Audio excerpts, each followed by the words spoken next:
Black diamond পেয়ারা একটি দুর্লভ ও উচ্চ প্রজাতির পেয়ারা।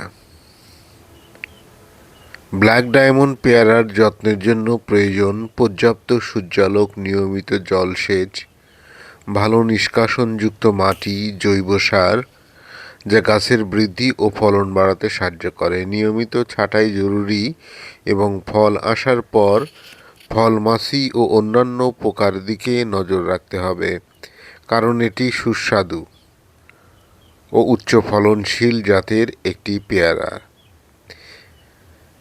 ব্ল্যাক ডায়মন্ড পেয়ারার ক্ষেত্রে সূর্যালোক খুবই গুরুত্বপূর্ণ। গাছকে প্রতিদিন 6 থেকে 8 ঘন্টা রোদ দিতে হবে।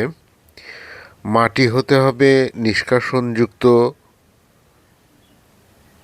তবে জৈব ও পদার্থ সমৃদ্ধ মাটি হলে ভালো হয়।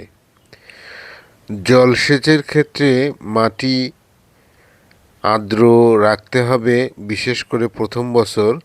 তবে খেয়াল রাখতে হবে যেন জল জমে না যায়, শিকড় পচে যেতে পারে। এক্ষেত্রে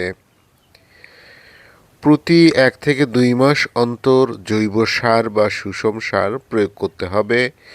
জিঙ্ক, ম্যাঙ্গানিজ, বোরন, আয়রন সমৃদ্ধ পুষ্টি স্প্রে করা যেতে পারে। গাছের আকার ঠিক রাখতে, বাতাস চলাচল বাড়াতে এবং ফলন বৃদ্ধি করতে নিয়মিত ডালপালা ছেঁটে দিতে হবে। মাটির আর্দ্রতা ধরে রাখার জন্য শীতকালে মালচিং পদ্ধতি প্রয়োগ করতে হবে। উর্বরতা বাড়াতে গাছের গোড়ায় অবশ্যই খড়কুটো, কম্পোস্ট এগুলো ব্যবহার করতে হবে। ফলমাছি, এপিড ও শুঁয়োপোকা জাতীয় বিভিন্ন প্রকার আক্রমণ হতে পারে, সেদিকে নজর রাখতে হবে এবং এর প্রতিকারক হিসেবে বিভিন্ন ধরনের কীটনাশক ব্যবহার করা যেতে পারে।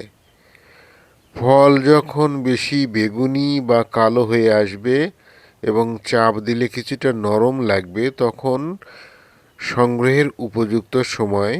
সাধারণত 1 থেকে 2 বছরের মধ্যে ফল আসতে শুরু করে। এটি গ্রীষ্মকালীন ফল, তাই হালকা ঠান্ডা সহ্য করতে পারলেও বেশি ঠান্ডা বা তুষারপাত থেকে রক্ষা করে।